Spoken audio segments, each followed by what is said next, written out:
To be very costly going up against Larry Bird. You know how Bird is. He feels that when the money's down, no one is better than him. He lined all those balls up to be in the perfect position on that first track. I'm surprised he didn't do it all. He has 60 seconds, 25 balls. He has to meet 15 points. But he warms up as he gets going. Larry Bird, trap legend, white Gucci. Look at all my shit, look at all my jewels. Got 2 bitches and I bought them both booty. Went up in the Prada, but we left out of Louis. Why do your Balenciaga kicks say Gucci? How you fucking fit a 50 ball in them suits? You're still shopping at the mall, but you should've went to Valid. And your bitch is getting fat, I think she need to eat a salad. Real dead shit, but I ain't rockin' New Balance. Fuck your girl, then her mama, cause I thought I need a challenge. Talking real pimp shit, you can ash on my floor. I got bitches doing chores, we done did this before. I was trapping like a fool, me and Lil Scoop. Money really counts, so I took it times 2. I was trapping like a bitch, trying to get rich. Larry Bird with the herb, when I shoot I don't miss. Like Larry Bird, trap legend, white Gucci. Look at all my shit, look at all my jewels. Got 2 bitches and I bought them both booty. Went up in the Prada, but we left out of Louis. Larry Bird, trap legend, white Gucci. Look at all my shit, look at all my jewels. Got 2 bitches and I bought them both booty. Went up in the Prada, but we left out of Louis. Larry Bird, trap legend, white Gucci. Larry Bird, trap legend, white Gucci. 17 to 15 to win the White Gucci. crowd at Chicago Stadium. Larry Bird, trap legend, white Gucci.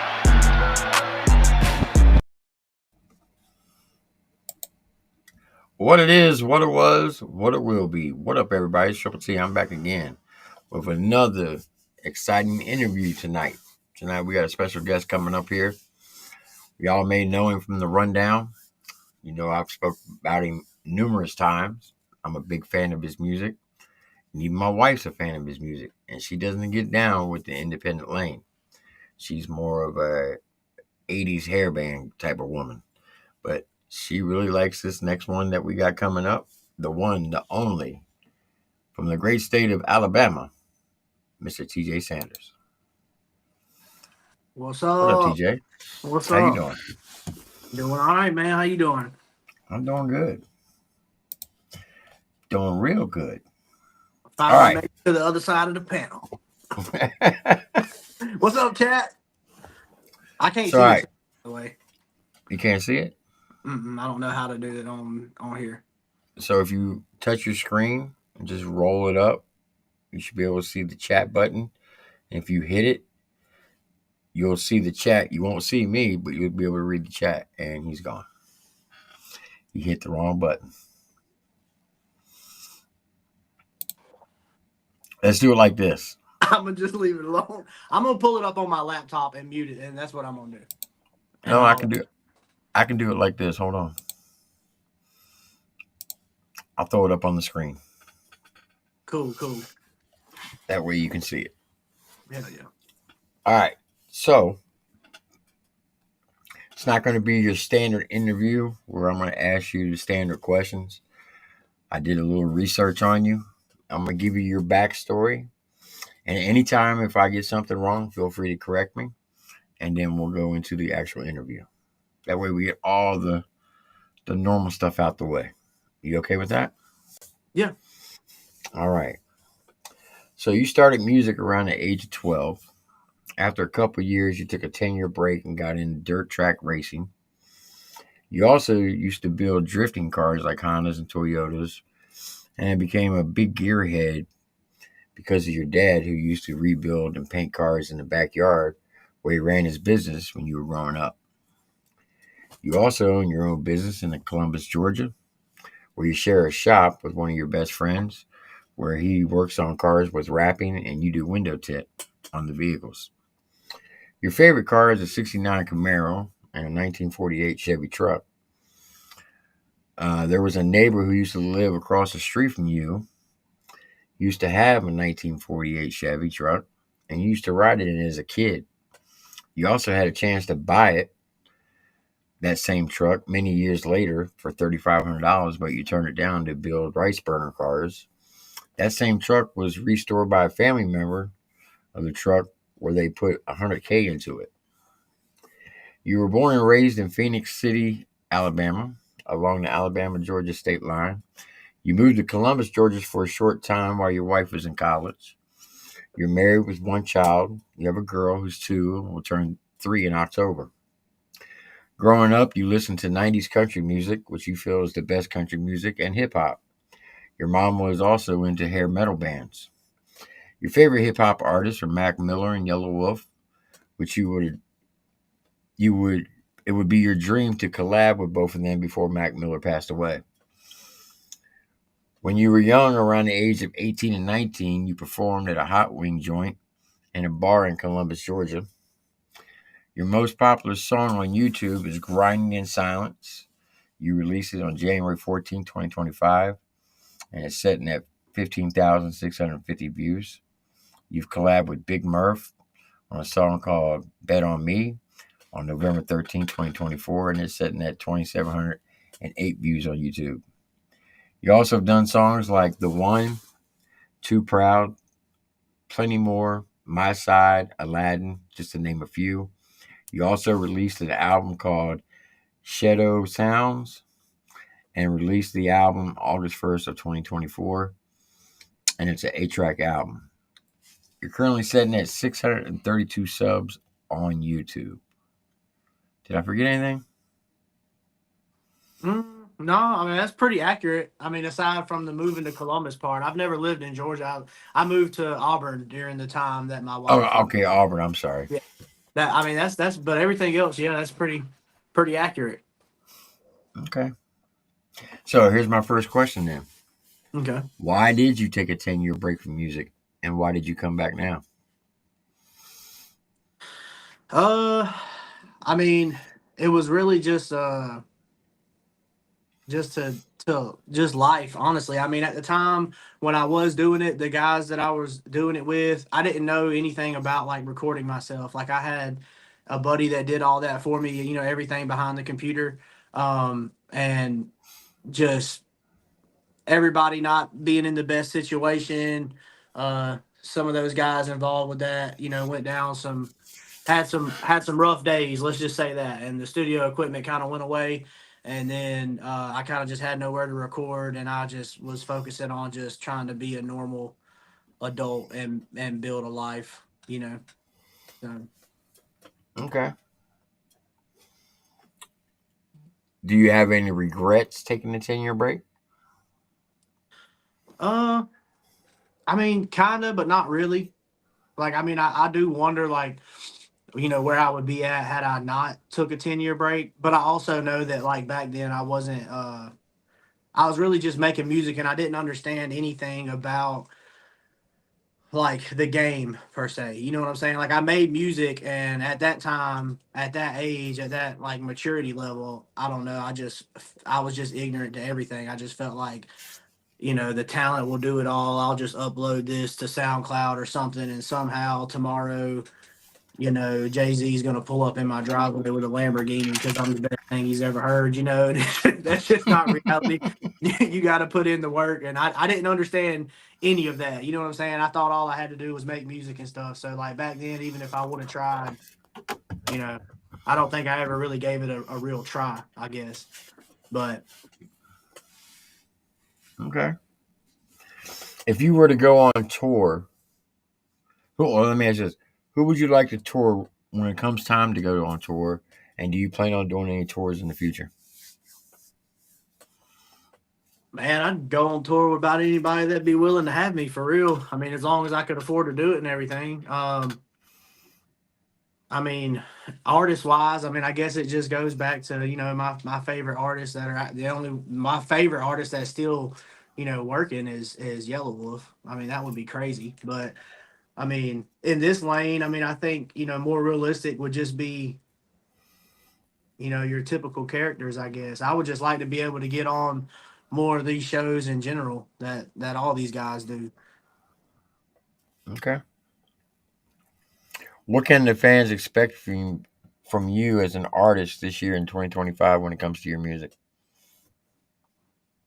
I think for now it's gonna be singles and videos. That's what I'm doing.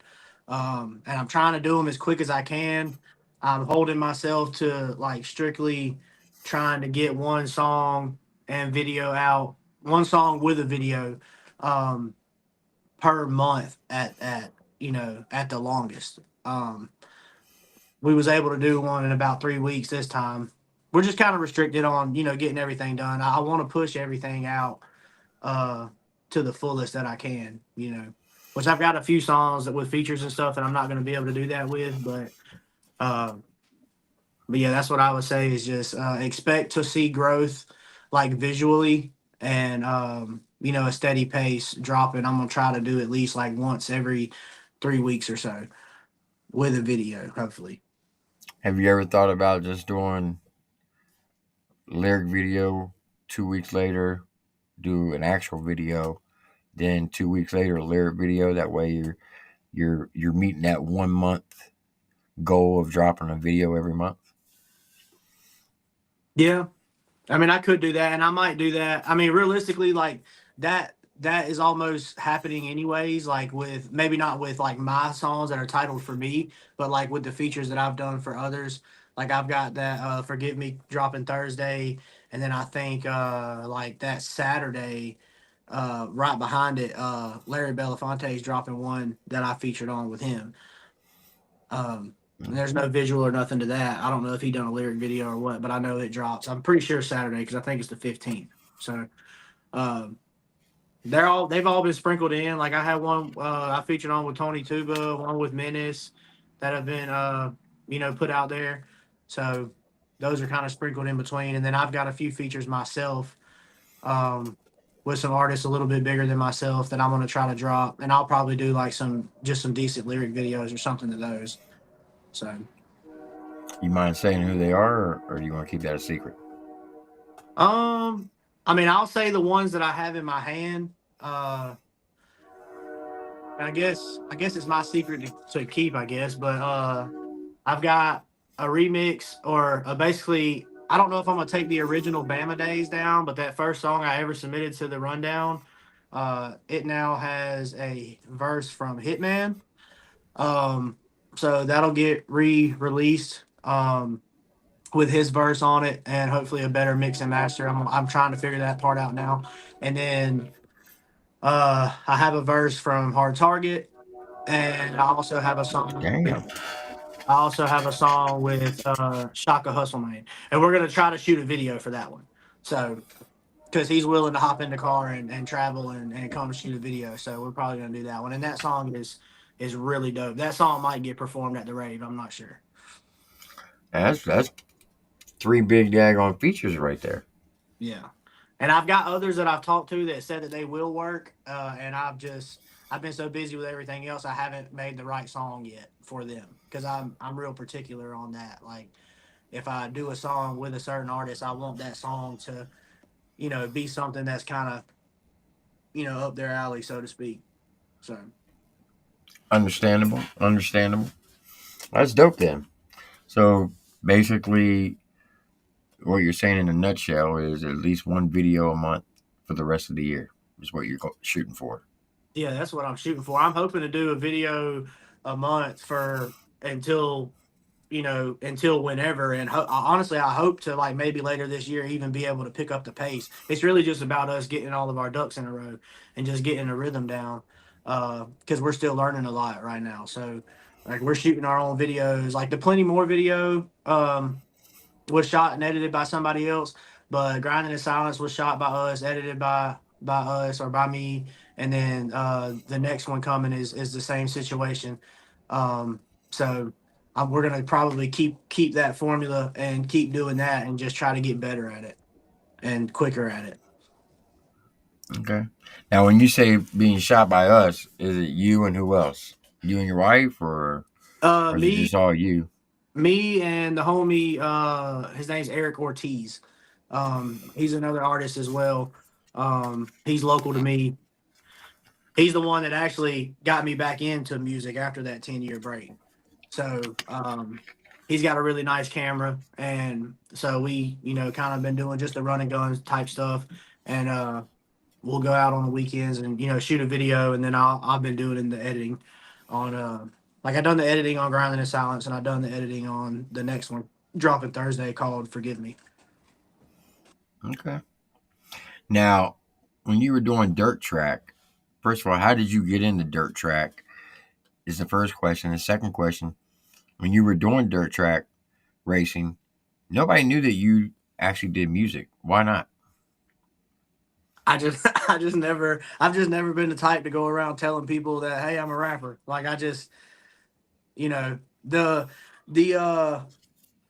I don't know, man. I guess in my area, I don't know. There's kind of there's a stigma there. You know what I mean? And it's just like to me, it's just like a conversation. I almost just don't even want to go down the rabbit hole of explaining it. And there's always assumptions, like, uh, someone like me. If I say I'm a rapper, they're not going to take it serious anyways, without like showing them proof. And at the time, it just wasn't there. Like I had the proof, but it wasn't anything that I felt was worthy of showing off or anything or bragging about. So I just didn't go around telling people. That's why nobody knew about it.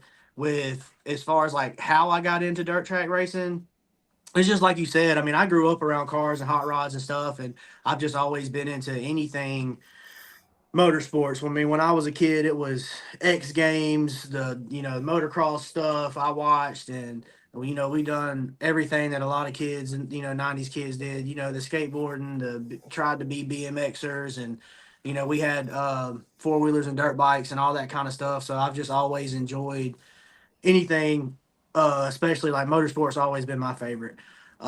So and like where I'm sitting right now, there's literally a dirt track, the one I raced at. I mean, it's a mile from me as the crow flies. So we have a local drag strip too. So like my town is just has a big racing background. It's easy to get into. I'll just put it that way. So Do you still do it? no, I have to. I mean, I have my street car, my G8, the one that's in the Grinding in Silence video. That I've done some work to, and I mean, it's just a pretty much like a weekend warrior, weekend car. I've taken it to the drag strip, a couple of times, just kind of messing around. But as far as dirt track, I have ever since I quit, I stay all the way away from it because I can't even go spectate. Because if I go spectate, I'm gonna come home and start blowing money and trying to build a race car.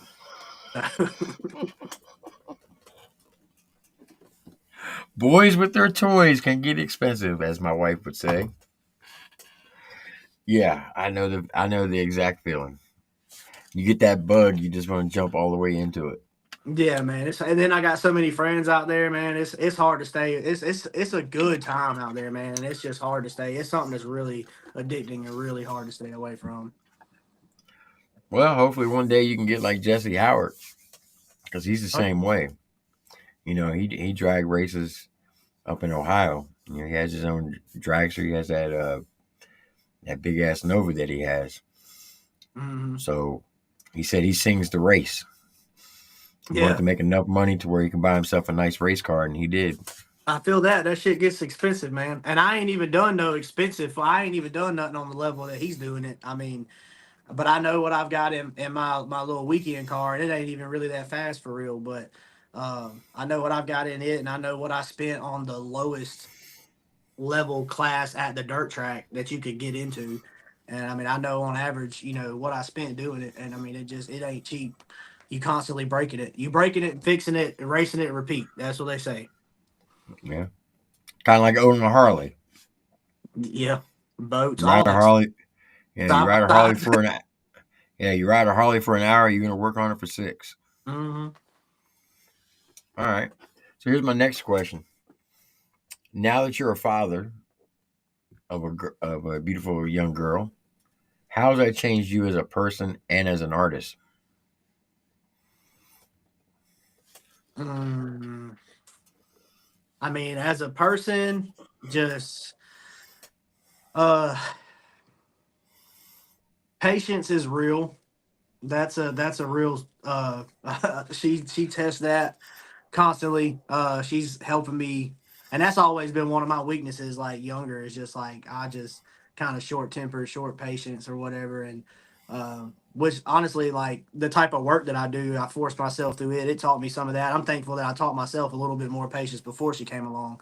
But patience and just I don't know, man. It's a different type of love. You know, it changes your whole life. You think you felt some real love until you've had a kid, and it's one of those things, man, that like everybody always says what I just said, and if you've never had a kid, you're like, yeah, I mean, I understand, I get it, I see how it could be, but you don't really understand it. You know what I'm saying? You can't. It's something you can't understand until it actually happens. And Facts. yeah, so yeah, she's a blessing. How do you think it changed you as an artist? Do you like steer away from certain lyrics now that you have a child because you don't want them to hear them when you as they get older, or you just pretty Uh, much I don't. I go with don't. how you feel? Yeah, I pretty much just go with how I feel. I try to keep it fun and I try to keep it, as authentic as possible. Even if I, approach a more like higher energy, turned up song, somebody else might want to put like some gangster lyrics on it, and I'll just put something on it that's, more relatable to me. There's always something else to say aside from the typical, you know, streets, money, drugs, women. You know what I'm saying? There's always somewhere Oh else yeah, you can take it and still fit kind of the same vibe. So I just try to do that. I just try to be conscious of like just speaking my reality and my truth. You know what I'm saying? I don't like to get on. I don't like to do the cap rap. I'll just say that. So all right. Speaking of rap, do you consider yourself a country rapper, and why or why not? I mean, I like to just consider myself an artist. But I will say I'm very aware and was aware, like when I started deciding I was going to give this a real go, that I was going to probably land over there, just because of who I am, where I'm from, and my hobbies, the way I grew up, and everything. I mean, it's just if I speak my truth, if I do it a certain way, it's going to come out that way. You know what I mean? But I do try to stay away from sounding or going too country with the vibes sometimes. But then again, I've got songs out here in the studio that they might not ever see the light of day, but they're like whole acoustic type songs, almost like country songs. Like so, I really just like to consider myself an artist because I don't like people putting things in boxes, especially with music. I feel like music is just something that it's just I mean it's art, it's an expression. You can't put there's so many different forms of every form of art. So like I just don't think I don't know. If I hear a certain beat and I feel something and I feel like inspired to do on it whatever I want to do, that's what I'm gonna do. And it might come out sounding this lane or that lane, but if I felt it and that's what I wanted to do, that's what I'm gonna do. So yeah, Okay. I'm not one of those that expects people to just pick a lane and stay in it or pick a genre and stay in it. I think you just make good music and just do whatever you want to do. And if people like it, they like it. If they don't, they don't. I agree with that. Me personally, I don't like the term country rap. I think a rapper's a rapper. Doesn't matter if it's got country acoustics on it, strings on it. If you live in the country or the city, to me, it's just all hip hop. So I don't know why people try to put people in boxes. Uh, I just call everybody a rapper. That's Yeah. just me. Yeah, at the end of the day, I mean, that's the thing with country. That's the thing with country rap is like, it's to me like I mean, I've told my buddies this like so many times. Like, country rap, like to me, it's still rap music. It's just like country's the adjective and rap is what it actually is. So like you're just rapping and you're, from the country or, things you say are gonna come across, country just because of like who you are and where you're from, as long as you're being, true to that. And you can tell the ones that ain't, you know, but yeah. Facts. Big time facts. All right. So you were in the rundown season 2 and season 3, correct? Yes, sir. Okay. How do you think the rundown helped you as an artist? And do you feel that it hurt you in any way? And if so, how? I definitely can't see a way that it hurt me. Unless it's just some haters out there that are just hating on like your channel or something. That's the only way I can see it hurting me. But I haven't received any haters just for that. I'll say that. So I don't think that's a thing at all. I mean, the positives are just like all the way around. I mean, hell, I started my YouTube channel. I mean, I don't think very long before I submitted to the, and I forget we talked about it on TNT's live. I forget what the number was, but it was low. It was like 20 something subs that Mm-hmm. I had when I started the rundown. And I'll say like a good man. I don't know. I feel like a good. I mean, in that season there was that the chat was big, was pretty deep. So I mean, I'd say I picked up. I'd say 100, any somewhere between 100 to 200 subs. I don't know how many actually came from the from the rundown specifically, but I definitely started like gradually, consistently gaining subs.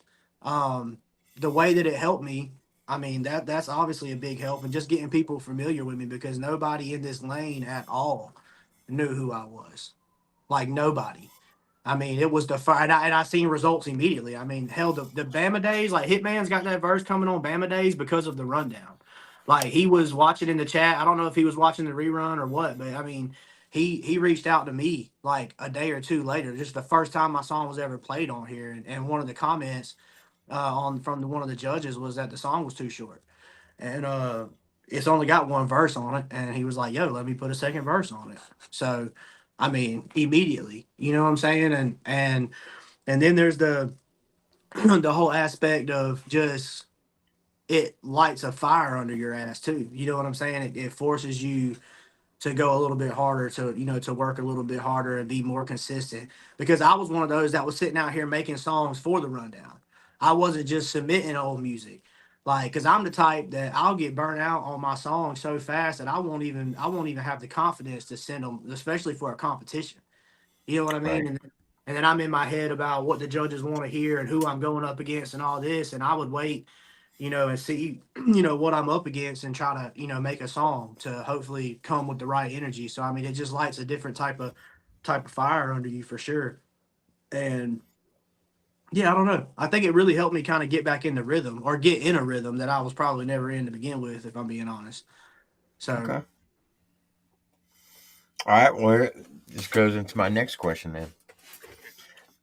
If you were to host the rundown, right? If you were to take over and be the host of the rundown,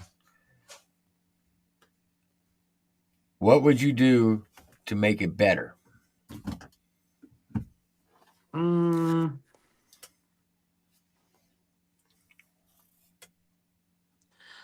I don't.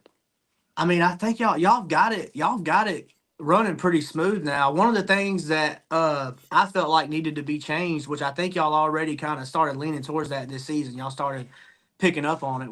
But I was thinking like the golden tickets maybe. I know the golden ticket is kind of a thing at this point, but at the same time, like they're really being used more like life preservers. You know what I mean?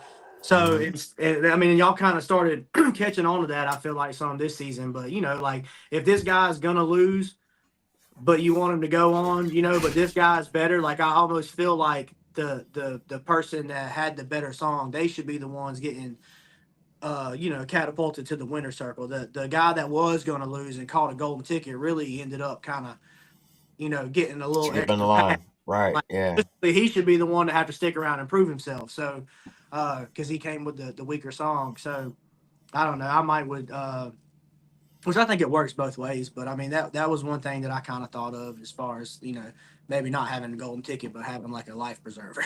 You know what I Yeah, mean? we did implement that this season, and shout out to Reactions for coming up with that idea because I forget who it was. I think it was Ty the Tyrant was going up against somebody, and the other guy clearly couldn't beat Ty the Tyrant. He's like, "Oh, wait a minute, are we all in agreement that Ty the Tyrant song's better?" And everybody's like, "Yeah." He said, "Well, how about we let the other guy win, give Ty the Tyrant the golden ticket and put him in the winner circle, and then make this guy stay back and fight to get in the winner circle," which made perfect sense. Yeah, it does make perfect sense Okay. for sure. All right. So being from the South and you doing hip hop, How do you think people feel of you doing hip hop, especially being in the deep South like Alabama and being white? Do you get like a stereotype put on you? Um, Because like when I was growing up, I listened to nothing but hip hop. Right? I got into breakdancing. I went to. I always hung out in the hood. My high school was 98% black, and but my relatives who lived out in the country, they would call me all the racial slurs that you call a white person for hanging around black people. right. So I caught that a lot. Do you experience that same thing by being a rapper in the South? I mean, I will say I did a little bit when I was younger, but I don't know. I never took it too serious. But I don't think that was even about being a rapper. That was just more about the way I dressed and the music we listened to and the way we acted in the group I hung out with and that kind of thing. But I mean, now I feel like it's a little bit different now, but also nobody like the only, I mean, I guess people know, but I don't know. I guess I'm lucky that, at this age, most of the people that are aware of it, that keep tabs on me, like through Facebook or whatever, are fairly level headed, adults too. And I think they just realize that it would just be pretty lame to be. I don't know. I don't catch a lot of slack for it right now. I don't. And I mean, I don't know if a lot of that's just because I don't really care. I don't feel like I carry myself like a rapper per se, if that's Right. even a thing. You know what I mean? I just carry myself like a normal dude. And I mean, I have a business, that I run and everything, and I'm self-employed. And I mean, I'll be honest about that. Like when I first started getting back into it and I knew I was about to start posting content and all that, I was worried about that. I was worried about that hurting my image and people not wanting to come, to my business and spend money with me and do business with me because I'm the guy that thinks he's a rapper. You know what I mean? Right. But I haven't really felt any effects or had anybody just outright give me any any bad energy about it. I mean, I've got friends that are actual friends that crack jokes and stuff every once in a while, but at the same time they support. So, you know, there's that dynamic. But Now, the 10 years that you were racing, you didn't tell anybody that you were into music or that you did music.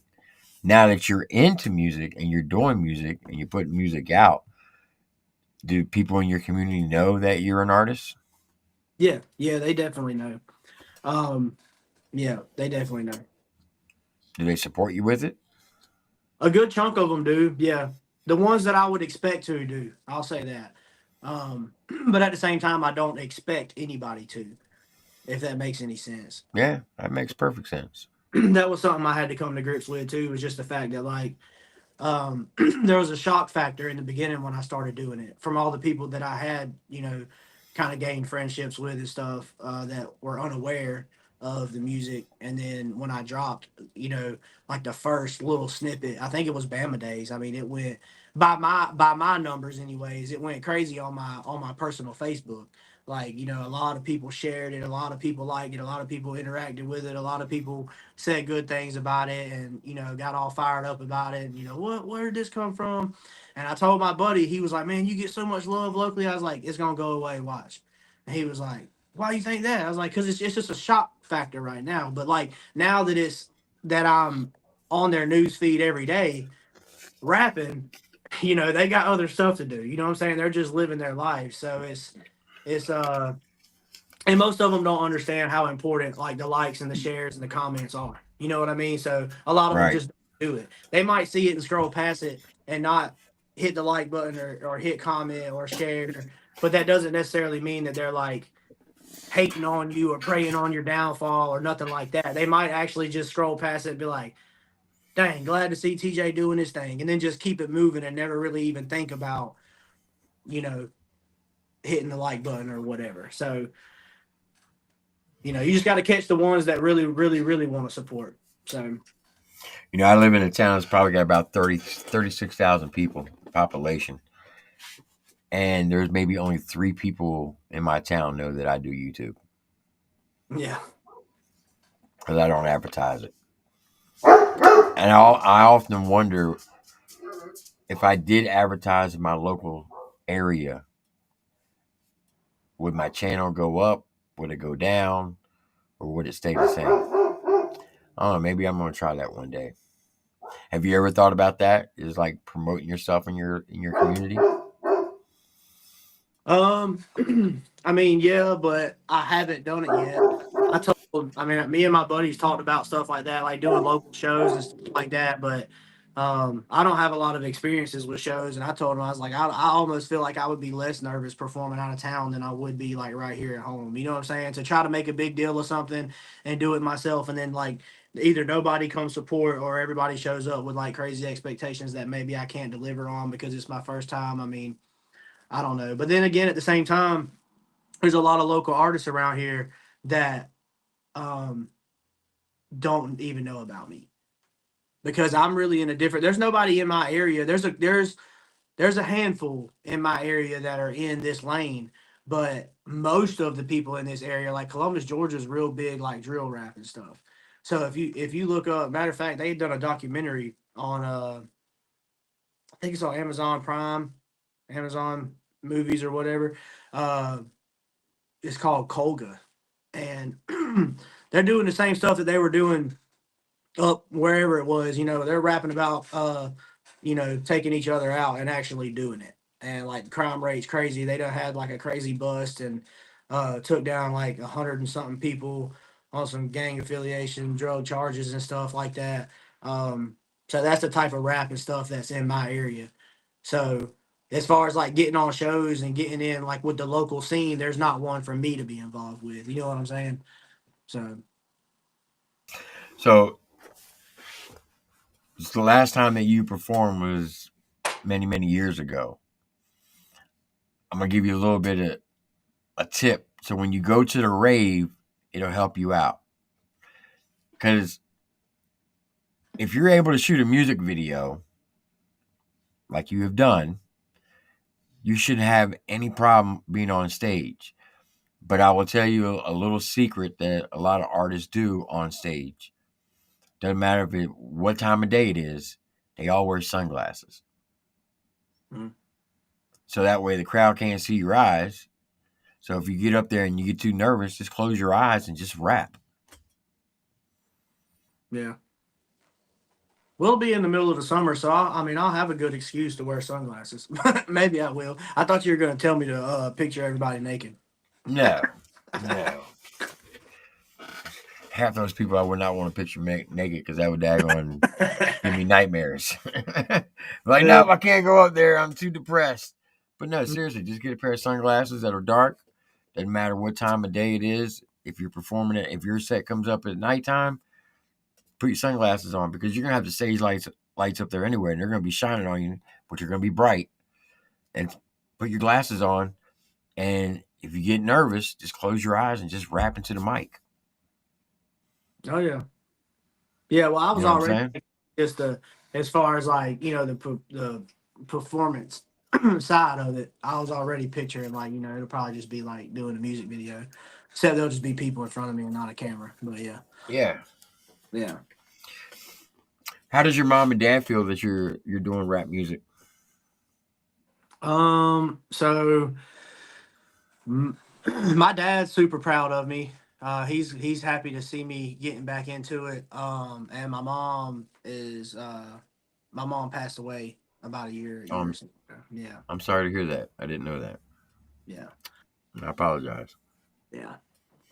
I wish she was here to see it. I mean, I'm pretty sure she would be surprised, supportive and proud of that, man. They always have been. Like even like when I was younger and I started playing guitar and stuff, they always uh loved that I did that. I was like their little party trick and went over to the aunt and uncle's house and stuff. You heard TJ the new song that he learned on the guitar, that kind of stuff.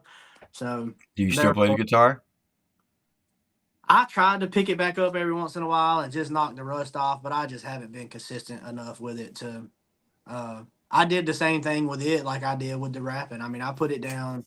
That's what I started as far as music goes at 12. I started with the guitar. We even had a little rock band and everything. We did all that.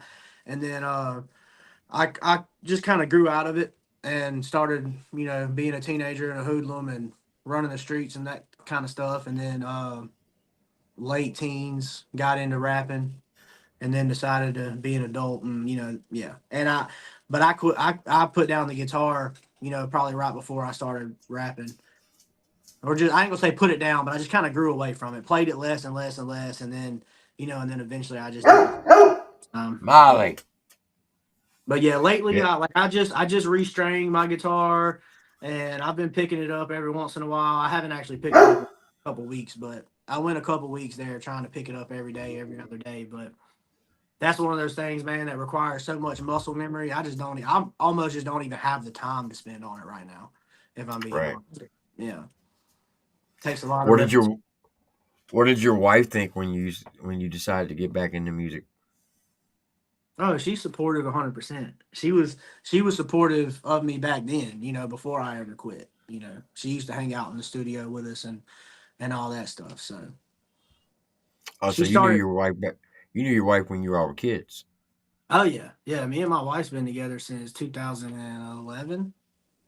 Wow. Okay. Yeah, yeah, she And how was. old are you right now? I just turned 33 Sunday. Oh, Yeah, well, belated happy birthday. yeah. Appreciate Let's you. get Yeah. all So those HBs in the chat. All those happy birthdays. happy birthday. HB. Yeah. Yeah. So I mean, she started dating a rapper, so she can't be mad at me for rapping again. Exactly. That's what I told my wife whenever she complained about the military. I was like, wait a minute. You knew this when you were dating me, so you can't say anything now that we're married. hmm Okay, so how did you come about getting a feature with Big Murph? I just hit Did him you up. just hit him up and it just happened, or Yeah, I mean, he was, and I mean, I'll be transparent about it. Murph, uh, he posts. I mean, if you follow him on his socials, he posts like when he's in town and when he has free time that, he's open for verses or whatever. If anybody wants one, hit him up. And I mean, it's business. I'll say that. It wasn't free, and we did that, and but through that though, like Murph has been supportive. You know what I'm saying? Like Murph is Murph is a solid dude, man. Like he he pulled up, is? he did everything that he said he was gonna do, and we made it happen, and a dope song came out of it, a dope experience. I mean, I have his phone number right now. I don't hit him up because I know how busy everybody is, and I'm busy myself. But I mean, I'm pretty confident that if I was to hit him up right now just to ask for some advice on something or whatever, he would give me that, whatever. He shows love in the comments and stuff, and tells me keep pushing and that kind of thing. Um, but he actually had a show in Birmingham when he was on that tour with Overtime, Right, which is about a 2 hour and some change drive for me. So that was just the closest place for us to connect. So I went, I got an Airbnb and all that stuff in Birmingham, and kind of met him down there. Well, that same night or that same weekend that it was happening, I don't remember if it was a Friday night or a Thursday. I don't remember. It was right there at the end of the week. The hurricane came through there. Well, they ended up shutting the show, canceling the show.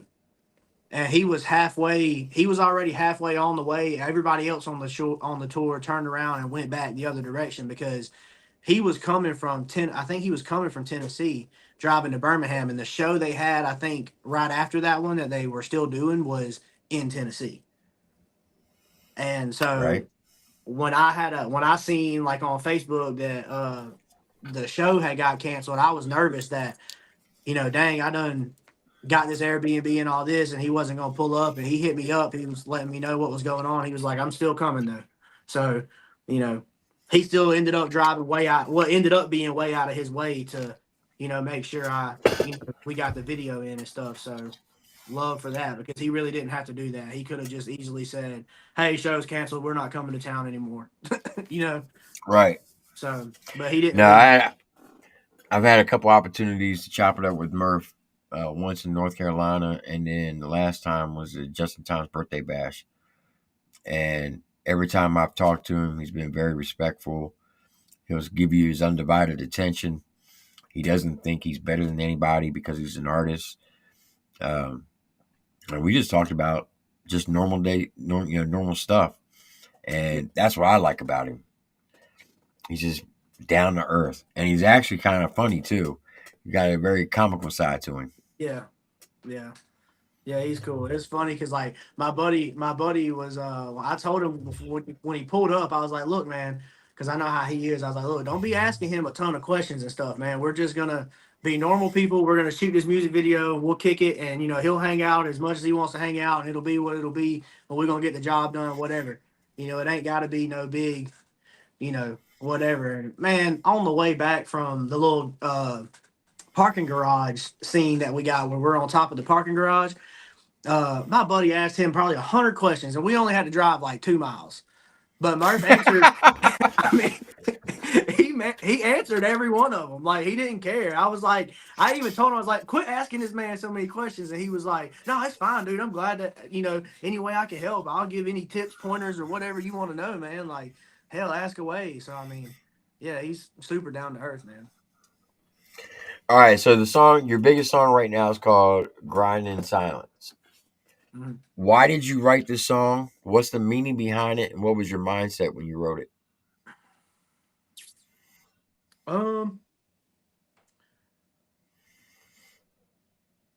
I wrote that during the rundown.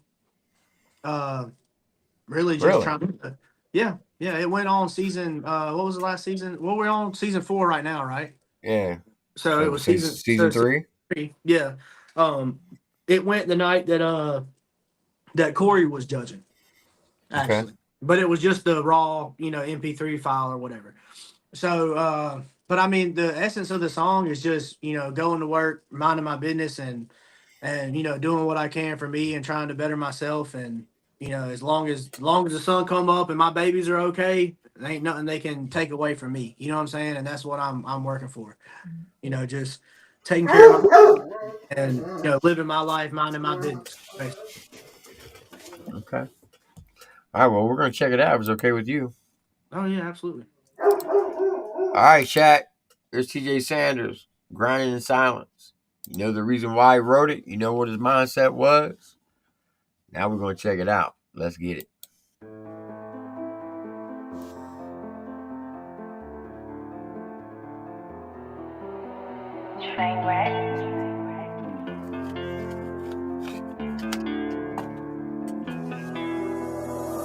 Long as my motor run and I get to work today, long as that sun come up and every one of my babies straight, none they can take away. I got the made always riding.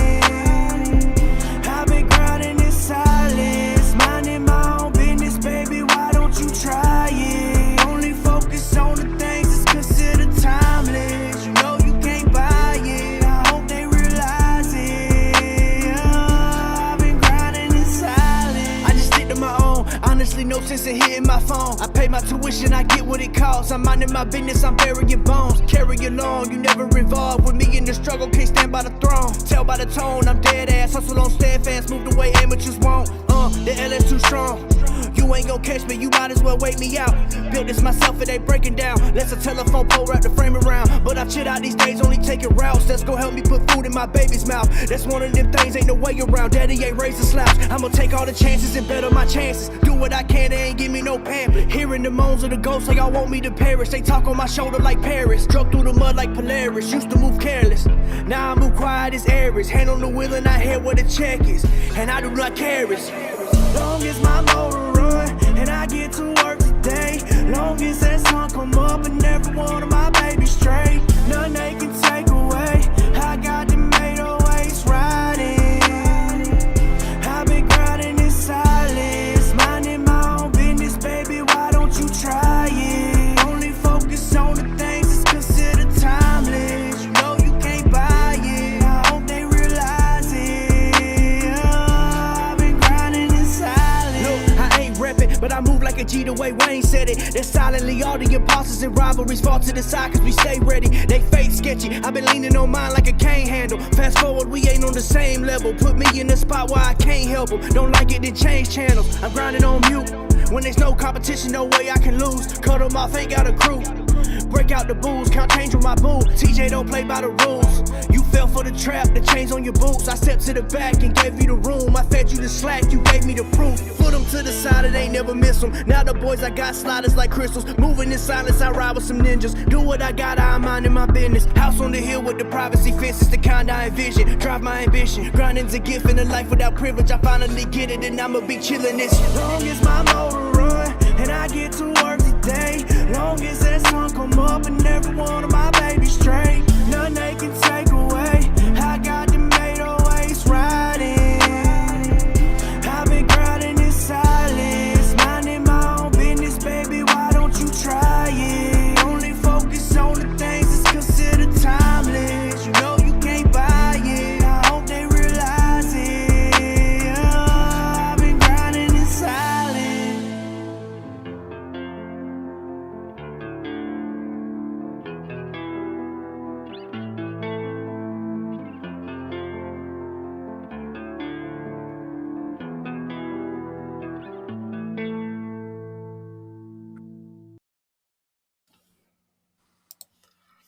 I'm not lying when I told you that day that me and my wife got into a fight over that damn song. She got into my truck and she's like, play that song by TJ Sanders. I'm like, what's the rule? When we're in my truck, I control the music. When we're in your car, you control the music. And we literally got into an argument because I wouldn't play it right away. She loves that damn song. That is her favorite song right now. So that says a lot because she doesn't like rap music. She definitely doesn't like country rap. She really doesn't follow anybody in the independent lane. She likes a couple of Church's songs and Outlaw Nation, but other than that, she strictly 80 metal. So when she daggone wanted to bump yours, I was totally shocked. Yeah. Well, I appreciate her. Yeah, that song's doing better than I could have expected, honestly. I didn't expect all that. So I guess it's a good one. Now, some of your other most popular songs, and I'm surprised that the one with Big Murph is not like your biggest one, Mm-hmm. but it's actually your second biggest one. Yeah. And Bet on Me, and that's the one you shot in not your hometown, right? That was in Birmingham. The one with Murph, yeah, that was in Birmingham. Okay. How? Why did you pick the location that you picked for that video? Oh man, that stuff, none of that was planned. Like we didn't know what we were doing. I mean, that was my first time, well not quite my first time, but my second time working with that video guy. I was freaking out honestly because like I had invested in this song and knew I wanted to do the video and all that, and I was worried about being able to find a camera guy. I wasn't super confident in like me and my buddy being able to do the video ourselves at the time. Um, but we had a camera. We had a good camera, and we actually shot. I mean, it shot on our camera. So, but I found a local guy, and we took him with us, and which honestly, all the shots of Murph was shot by Eric, the same one that shot everything else for me. Well, not everything, but the grinding in silence. Like he shot the grinding in silence video. It's just that Creature is the other videographer's name. Creature done the editing on that one, but every scene with Murph and every scene with me and Murph was shot by Eric. And then it's so hard for me to call him Eric, but but every scene was shot by Eric, and then like the stuff of solo just me was shot the day before by Creature. But we used our camera the whole thing, and we just didn't know because we were going out of town, so I didn't know any spots. I tried to look up stuff online, couldn't find nothing. I intentionally got that Airbnb with the pool table. We were trying to do something poker themed or something with the Bet on Me, and couldn't find anything. I found something with a pool table. I said this will have to do. So I got that Airbnb, and then we literally hopped in the truck with the camera and went and rode around town and just tried to find spots that looked cool. And we were driving through downtown, and I seen the top of that parking garage with the graffiti and stuff. And I was like, I wonder if we can get up there. And my truck barely fit. Like my antenna was scraping on the parking garage the whole time, all the way up. And we was able to get to the top. If you had to do it all over again, do you think it would have been better if you'd asked Murph to post a video on his channel? Like on his YouTube channel? Yeah. I don't know. The reason why I bring that up, because one of the first songs that Big Murph did with Just in Time was A1 Day One with Adam Calhoun. And Adam brought up the idea to him. He said, hey, you know, this is a good song. It could gain more traction if you put it on my channel. And that's why it's on Calhoun's channel. And they both said they were both grateful that he offered that, because that kind of like started their music career. Yeah. I mean, I don't know. I mean, obviously, I think it probably would have done better. Whether or not I regret it or not, I don't know. I mean, I don't know. I'm not the type to really expect anything like that. Like, had he offered it, you know what I'm saying, and kind of like explained it to me and made sense, I probably would have done it. But yeah, I wouldn't say I regret it, but I'm sure that it would have done better if it would have went on his channel. So with the next three features you got coming up, like Target, Shaka, or Hitman, would you consider putting it on their channels just to get the song more traction? Or would you rather keep it on yours? I mean, I would consider it, but I would never ask. I'll just put it that way. So that would be something they would have to offer. You know what I mean? I'm just not the type to ask, you know. Because all three of those features were these guys just willing to work just because, you know, they fuck with me. Like that's right. You know what I'm saying? And so this is, you know, I'm not gonna wear out my welcome or nothing like that. I'm not gonna over ask and all that. I just, yeah. If it's something they offered and, you know, if we felt like it made sense, then I mean I would consider doing it for sure. Okay. Well, we're gonna check out another one. The one we were talking about with Big Murph. Since you kind of explained the whole backstory of it. Here's TJ Sanders with Big Murph, Bet on Me. And you did this all in one day with Murph? Yeah. All together 2 days, but everything with Murph was shot in one day, yeah. Okay. All right, chat. Y'all know the deal. Sit back, relax, strap your boots on, enjoy the ride. Let's get it.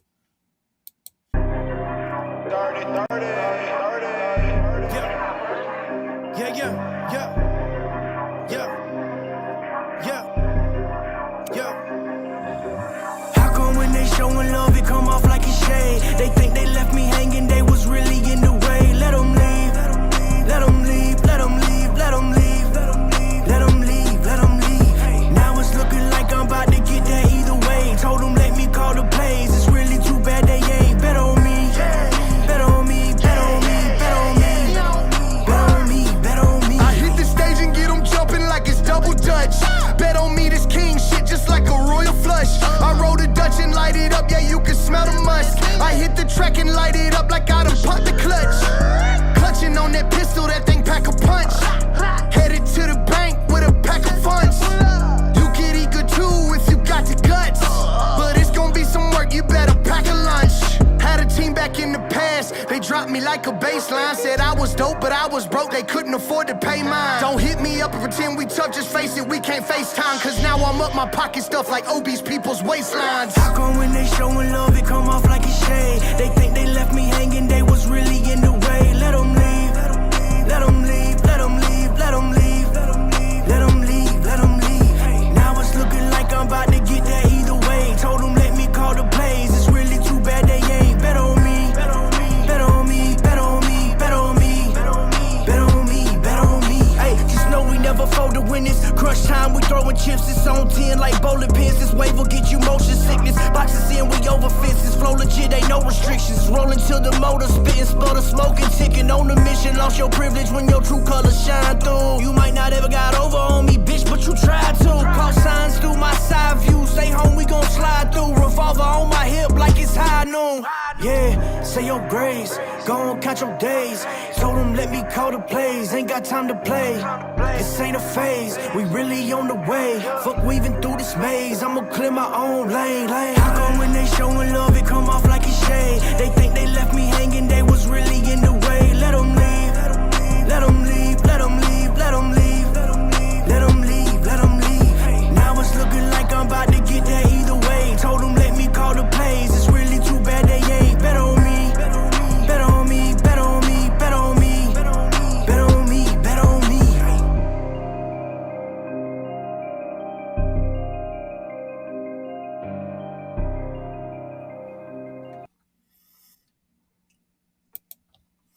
You know what's really dope about that? That's a moment that you'll never forget. Yeah, it was definitely fun for sure. That's what's really dope about it. That you'll be able to look back on that with your grandkids one day and be like, "Yeah, that's your pawpaw up there with Big Murph on a rooftop rapping." Yeah. That's what you know. I tell this to a lot of artists, and a lot of people don't realize it until I mention it. You do realize that every video you ever do, whether it's a short, a music video, or just going live, getting on a panel, like right now we're up here talking. You do realize this is a time capsule for many generations to come to be able to look back on. Yeah. And when you think about it like that, that's pretty awesome that, your grandkids or great grandkids would be able to look back and be like, yo, that was my grandfather, that was my great grandfather, TJ Sanders. Yeah, man. I wish, yeah, because we didn't have that. I grew up in that Right. generation, like before internet. Like I've seen a lot. Your generation's seen a lot more, really. I mean, Mm-hmm. it's crazy. Like my great grandfather was almost like a local celebrity around here. I wish I had some sort of something like this to be able to see. You know what I Yeah. mean? So I mean, because those stories run deep, man. I wish, I wish there was a way for me to just rehear some stories and stuff from him because I guess if music talent is uh genetic, it had to have come from him because like nobody on my mother's side does music. My dad and my grandpa didn't get a drop of any like artistic abilities, but like even when I was young, like I was able to draw pretty well, and then I picked up the guitar early and stuff. But my great granddad on my dad's side, I mean, he played the hell out of the banjo. He played the guitar. He played the piano. They used to play in all the little speakeasies and stuff. Like this town, Phoenix City, if you look it up, there's actually like a movie and a book called The Phoenix City Story. They had to declare martial law down here back in, I want to say like during like the Prohibition. Like I want to say like around, I might be wrong, maybe around the 40s ish, somewhere in there. They had local like illegal gambling rings and all that. The whole town was ran by the mob. And Really? yeah, they had to deploy military and all that. And what's crazy is like the cops were in on it and everything, and that's why they had to bring the military in. And my great grandfather was a cop back then. So and then he Does played anybody easies and stuff. So does anybody in your town still remember your great grandfather? I mean, my older I mean some of the family on my dad's side, but I don't really know a lot of family on my dad's side if I'm being honest. I just recently got, I ain't gonna say linked back up, but like got some friend requests from some of my dad's cousins on that side that I don't know that I've ever met them. If I have, I was really young. And they actually do they do some music over there too, but they mostly just do like country stuff. So Well, the reason why I asked that because if you want to kind of document what your great grandfather did, go around and ask people to tell their side of the story, what they know about him, and put it on video. And it's kind of like upload it to a second channel or your channel. That way you have it permanently, kind of like document his life. yeah, yeah, that would be cool. I just wish I Just an could hear. idea. Yeah, I remember being young because I want to say he passed away. I don't remember what age I would have been, but He passed away when I was in like 5th grade or something like that. I remember vaguely like going over. We used to always go to their house on Easter. He had a bunch of land um, up here off of the highway, and we used to go ride 4 wheelers and stuff every Easter. And I remember sitting around and like him telling stories and stuff, but I was too young to really like retain them. You know what I mean? And I hate that. Like some of my older cousins remember more of it, but Well, you might want to reconnect with them and see if they got any old family videos. yeah, yeah, I need to do Kind that. of go back and listen to him and see if you can catch any of his audio just to hear his voice.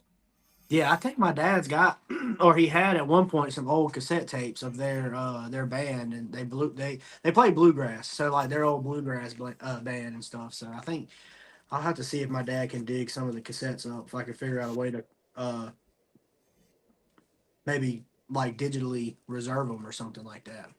Yeah, if you get a tape recorder and play them and just record them in your studio. Man, it would be dope if I could find uh that cassette, and if I could find something of him just soloing on the banjo, and then Yeah, send that shit to Trainwreck Kenny or something.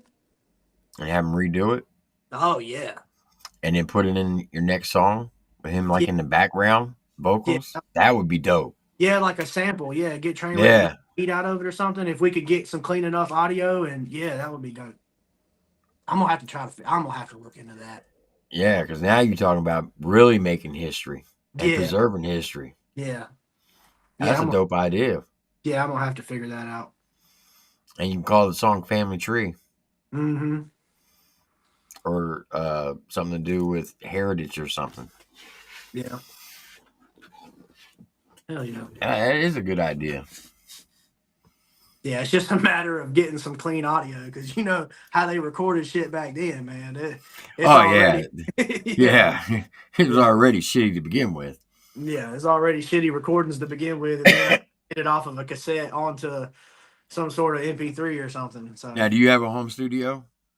yeah, sitting in it right That's now. what I'm saying. Yeah, that's what I'm saying. If you can get a tape deck and get an actual tape and just play it into your mic and record it, Mhm. you can go in and kind of like mess So, around with it, add some reverb to it or whatnot to make it clearer or whatnot, just to preserve, just his vocals by itself would be awesome.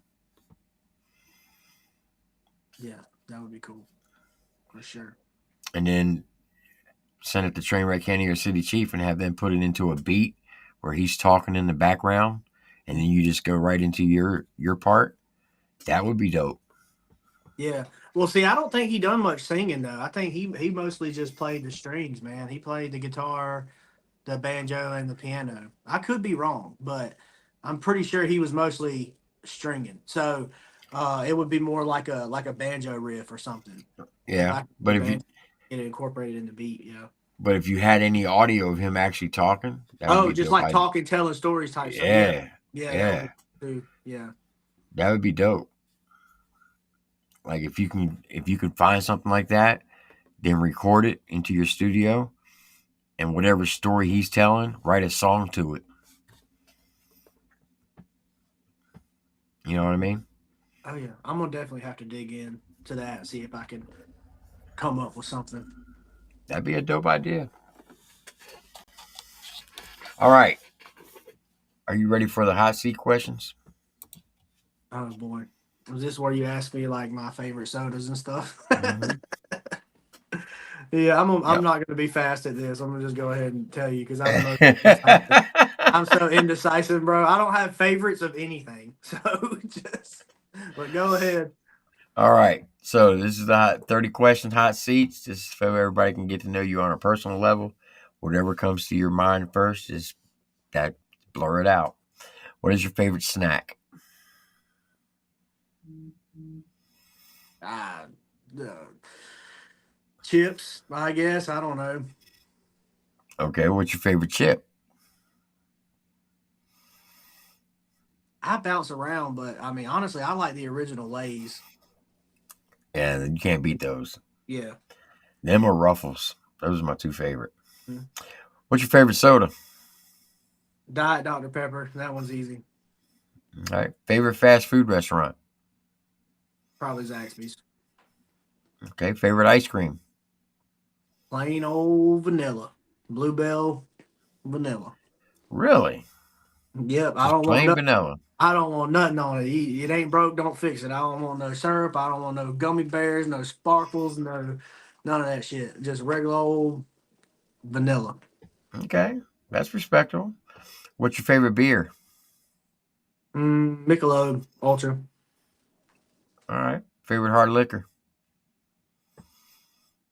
Crown. Just plain Crown, or you like the flavor Crown? Uh, I usually get the plain Crown.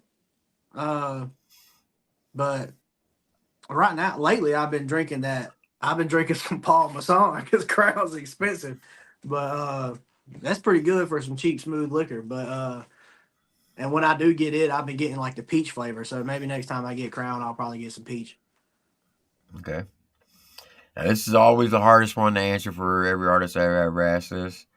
What is your favorite rap song of all time? Oh God, yeah, I was not ready for that one.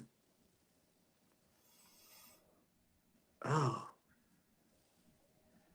it's probably it's probably a Yellow Wolf song, and I don't know which one. There's so many to choose from. I guess it would depend on the mood, but I mean, probably one of the Catfish Billies. Probably Catfish Billy too. Okay. Favorite country song of all time? Oh man, if I'm gonna just pick like the best of all time, it would probably be something really '90s and really emotional. Probably like a either something from man, probably like "Don't Take the Girl," I knew you were going to Hit say that. Strong, something like that. Yeah. That's a Something along fire those ass song. That man. is a fire ass song. I ain't going to lie. Yeah. Okay. Who's your favorite mainstream artist of any genre? Oh, right now it would have to be Morgan Wallen for sure. Okay. Favorite independent artist? I mean, I can say Yellow Wolf now because he's independent now. He used to not be. But yeah, I like Yellow Wolf a lot. I like Kasky a lot. I like Doobie a lot. Um, and then a lot of I dabble in the country rap. It's crazy. I really don't be listening to a whole lot of country rap, but yeah. I mean, favorite. Independent. I mean, yeah, it'd have to be Yellow. Okay. What would be your favorite collaboration? It doesn't have to be with you. It could be with anybody, or it could be you and somebody. Oh, okay. Mainstream, independent, whatever. In your mind, what would be the perfect collaboration to ever be done? I want to see, and I think this can happen, and this should happen, and it needs to happen.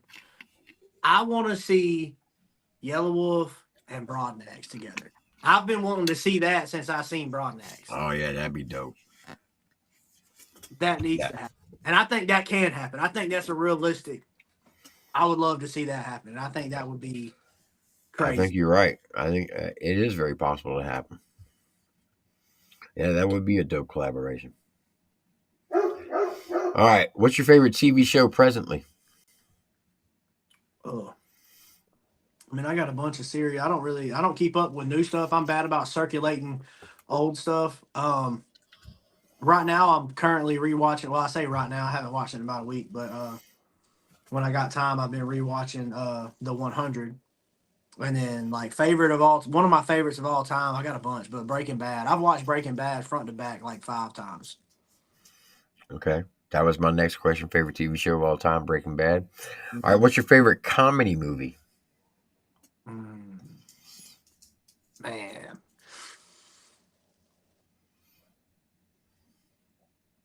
Shit, probably like Happy Gilmore. Probably Happy Gilmore. Something Adam Sandler or newer age would probably be like 21 Jump Street is freaking hilarious to me. But I like Okay. all the old Adam Sandler stuff. All right, what's your favorite horror movie? I've never really been into horror movies, but I think The Conjuring was one of the most intriguing ones I've seen. out of the few I've watched. All right. What's your favorite action movie? Man,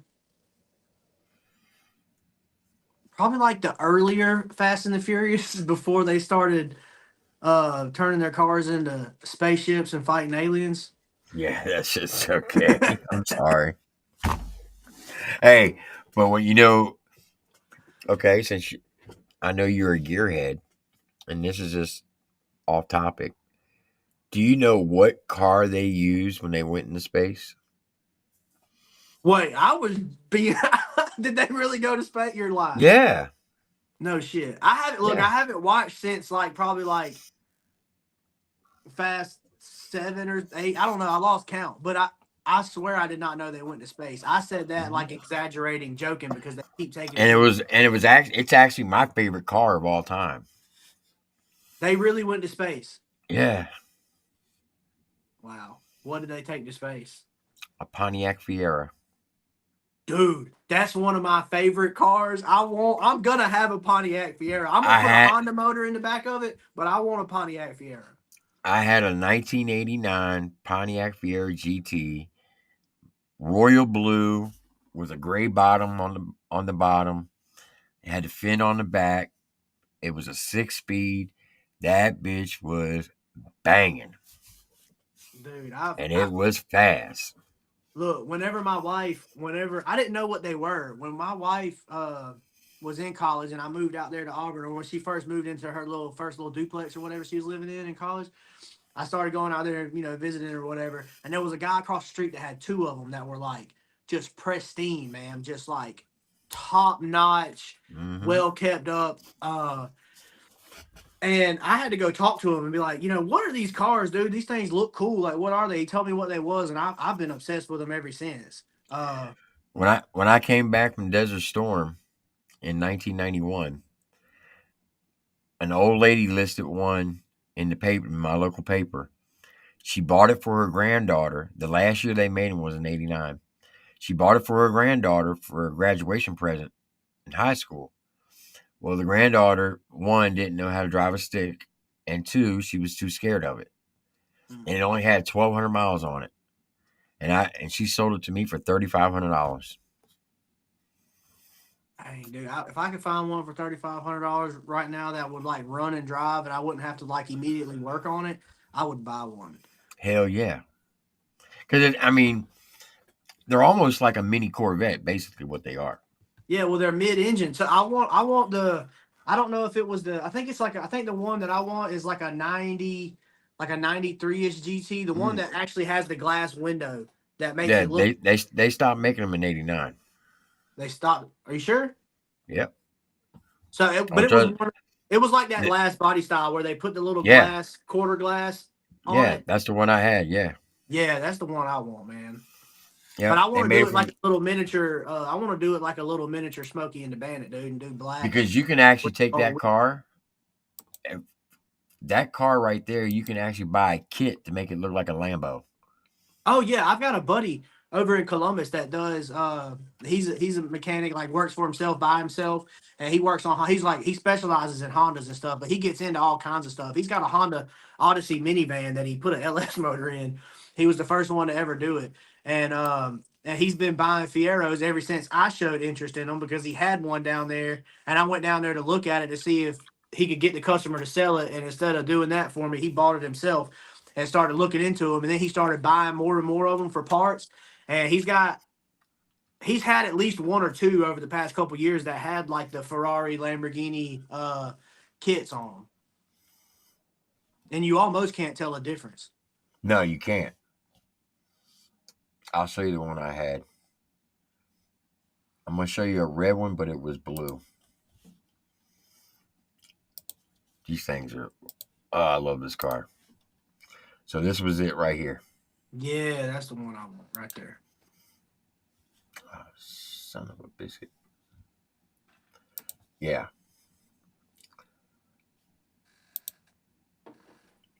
There it is, right there.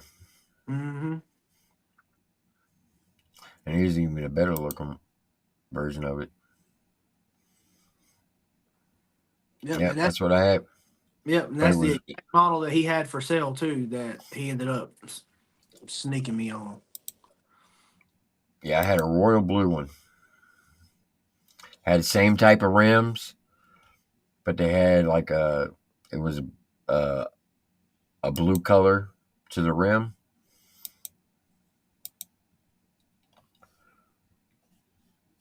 I don't know why they got it. Now the only bad part about these cars, those damn headlights, because they were electric and they folded up. Mm-hmm. They would always go out. They would always blow a fuse. Were they electric? I feel like somebody. What, Oh, the it might be. headlights? Yeah, like what made them flip up? Was that electric or was because Yeah. some of them aren't some of them like pneumatic? Like No, it had an electric motor in it. that might be one of like a different type of car I'm thinking of. But yeah, that's my. I told my wife if I ever come across one and it's in good condition, I'm buying that bitch. Yeah, yeah, those things are. Here's the one. Here's the one I had just like this, but the maroon was blue, so it had this gray bottom down here. Oh yeah, I've seen. I can picture it, man. I've seen them. I mean, I looked at them for a long time trying to And find this is the exact same rims that it had on it too. them. I don't know. There's something about that car. I just love it. Not to get Mhm. off a subject, but yeah, that is the car they used to go in space. I think in uh nine, 8 or 9. I think they went into space. That's crazy. I was really joking, man. That's No, crazy. they actually did go in space. I'm not lying. They doing too much. Because I was like, wait a minute, is that a Pontiac Fiera? Sure enough, that's what they used. All right. So, Fast and Furious is your favorite action movie. What is your favorite sneaker?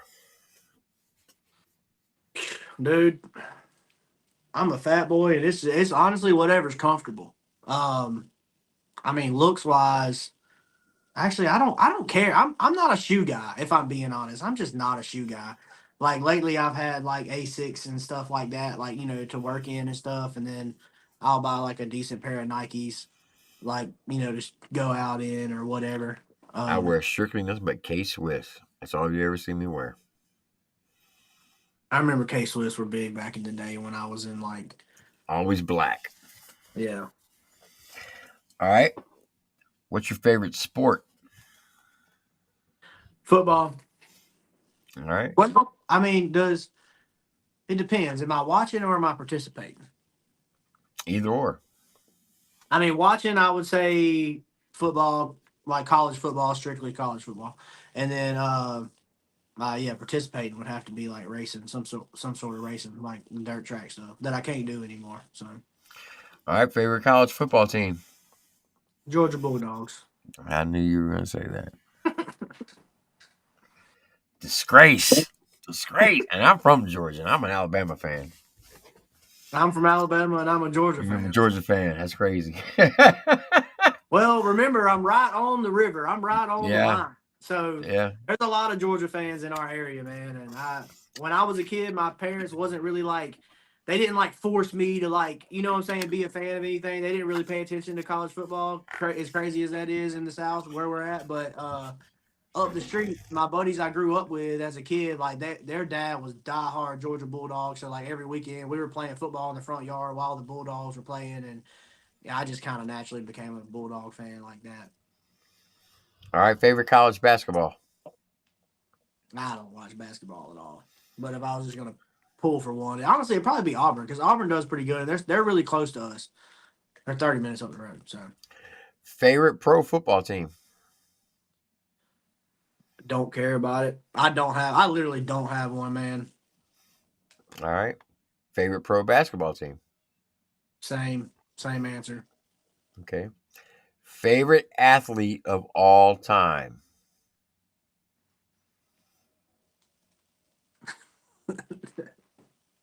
Oh man. Could be any sport. I don't know, man. Nick Chubbs. Okay. No, Brock Bowers. Brock Bowers is the man. All right. What's your favorite hobbies? Favorite hobbies? Mhm. Music. My favorite hobbies, honestly, is music and riding anything like side by sides, four wheelers, that type of stuff, which I don't get to do anymore. I'm about to though. All right. Favorite weapon of choice. Shit, these guns. I don't know. That's a good answer. All I right. mean, Favorite president. yeah, Trump, baby. I guess There you I go. don't get politics like that, but Yeah, I had somebody hit me up in my DMs last week and said I was racist because I support Trump. I said, okay, that's fine. You could think that. What's your favorite book to read to your daughter? man, she's got a bunch of she's got all of the Dr. Seuss books. So, uh, but she just kind of picks up. She won't really let you read to her right now. Like she'll pay attention some, but it's always something different. Like she's got. Have you ever sat down and actually read those books? I'm not much of a reader, but I've skimmed through a couple of them. Do you think Dr. Seuss was someone, the guy who wrote it? Do you think he was some type of like a musician? Because a lot of those books is almost like a rap lyric.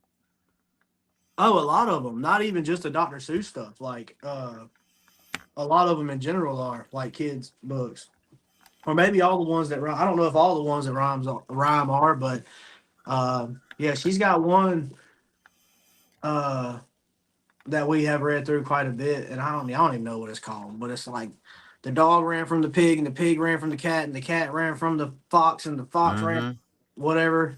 Yeah. Like if you ever go back and just reread Green Eggs and Ham, Hmm. if you can put that to a beat and kind of like make it into an adult form, that'd be a dope ass song. Oh, dude, there's viral videos all over the place of like mainstream like rappers being at like reading or rapping the lyrics to that Dr. Seuss. baby llama or whatever. Uh, Mama llama went downstairs. Mama llama, whatever it is, they're Right. like rapping it. It's funny. All right. Favorite things to do with the family. I mean, we just be kicking it around the house, man. Or we've taken her to the park a few times, and her and the wife get out and go to some birthday parties and stuff like that. We most of the time we spend together is at the house, around the house, playing in the backyard and that kind of stuff. Um, but I really want to get. I'm about to try to get another side by side because that's something I already know my daughter will enjoy, and yeah. So that's what I'm aiming for. So it's something that we can do, fairly regularly together. Okay. All right. There you have it, folks. 30 questions for TJ Sanders. Now, do you have any merch if anybody wants to go buy any of your merch?